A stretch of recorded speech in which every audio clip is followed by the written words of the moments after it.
بخصوص الحوار الكردي كما يعرف منذ الشهر النيسان بدأت حوارات بين وفدين، وفد أحزاب الوحدة الوطنية ووفد المجلس الوطني الكردي، حيث تم خطو خطوات بهذا الاتجاه، وتم الانتهاء من الرؤية السياسية المشتركة والبدء بالمرحلة الثانية التي تتضمن المرجعية الكردية ومواضيع الإدارة الذاتية والمواضيع الأمنية والعسكرية.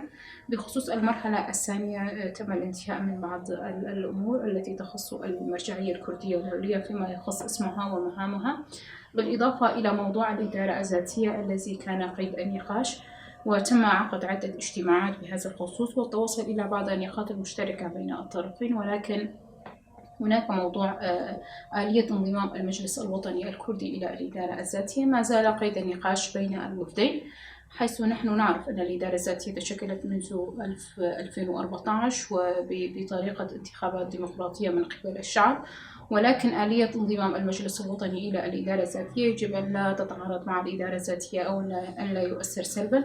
لذا هذه النقطة التي هي قيد النقاش، ولكن نحن كأحزاب وحدة وطنية نوافق على انضمام المجلس الوطني الكردي إلى الإدارة والمجالس الموجودة فيها.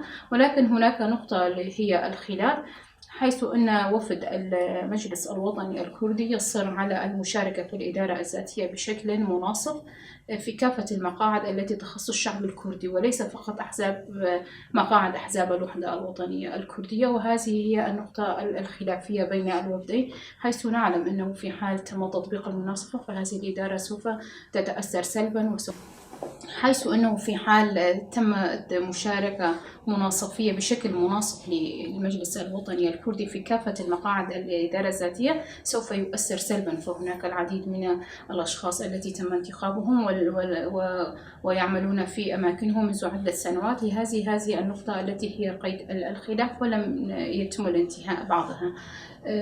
بالإضافة إلى المواضيع العسكرية سوف يتم النقاش بعد الانتهاء من عمل الإدارة الذاتية، ولكن كما نعرف الموضوع العسكري وموضوع بشمركة روج سوف يكون حسب اتفاقية هوك 2014، أي أنه سوف يتم مشاركة بشمركة روج ضمن قوات سوريا الديمقراطية بطريقة أو تحديد ميكانيتها مع قسد هذا الموضوع الذي سوف يتم نقاشه بعد الإدارة الذاتية. هناك بعض المواضيع التي تعتبرها المجلس الوطني هي مواضيع خلافية، وأنها يجب أن تحل قبل توقيع الاتفاقية هذه المواضيع التي تتضمن العقد الاجتماعي، موضوع التجنيد الإجباري، موضوع الرئاسة المشتركة. طبعا الرئاسة المشتركة وبعض الأمور الثانية هي ضمن ميثاق العقد الاجتماعي، ولكن نحن نعرف العقد الاجتماعي تم الاتفاق على هذا البند على أن يتم تغيير العقد الاجتماعي البنود التي هي بحاجة إلى التغيير مع كافة المكونات، لأنه نعرف هذا العقد الاجتماعي تم صياغته من قبل كافة المكونات الموجودة هنا، وفي حال تغيير أي نقطة أو أي بند يجب أن يتم بموافقة كافة المكونات. موضوع الرئاسة المشتركة، نحن نعلم موضوع الرئاسة المشتركة وموضوع مكتسبات المرأة تنبع من الذهنية التي ترفض المرأة.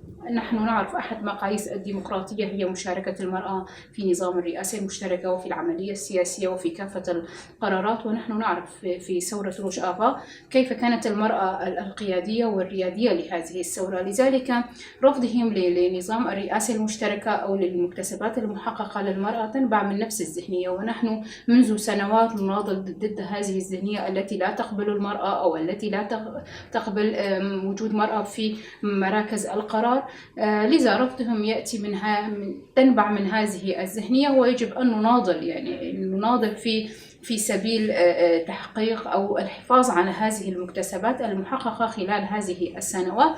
موضوع التعليم، نحن نعرف كافة الأحزاب السياسية الموجودة أو أي حزب آخر أحد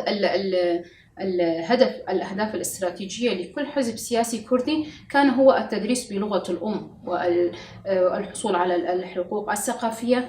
نحن نعرف في ثورة روج آفا هناك الآلاف من المدارس وهناك العشرات من الجامعات ومئات الآلاف من الطلاب قاموا بتدريس لغتهم في المدارس.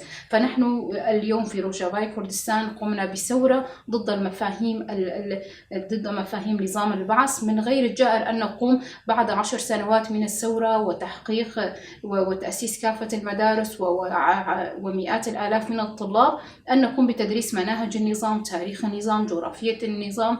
لذلك من أجل أن تصل الثورة إلى أهدافها الحقيقية التي قامت بها ولا تبقى ضمن إطار الشعارات، يتوجب تطبيقها على أرض الواقع والمدارس، وموضوع التدريس أصبح واقعا في ثورة روجافا. يجب أن نسعى المجلس الوطني وكذلك أحزاب الوحدة الوطنية والإدارة الذاتية يجب أن تسعى وتناضل من أجل إكساب هذه المناهج التعليمية الشرعية، لأنها مناهجنا تتضمن تاريخ كافة المكونات التي عاشت هنا، تتضمن تاريخ حرية المرأة، تتضمن ثورة روجافا. هذه المناهج هي مناهج مؤسسة على أساس ثقافة المكونات التي تعيش في هذه المنطقة وخاضت ثورة. يجب أن نسعى جميعا إلى إكسابها الشرعية، ولكن يجب أن لا نتطرق إلى دراسة منهاج النظام بعد 10 سنوات من الثورة. هذه المواضيع التي يعتبرها المجلس الوطني خلافا، نحن نركز ونقول يجب أن نسعى جميعا، كافة الأحزاب وكافة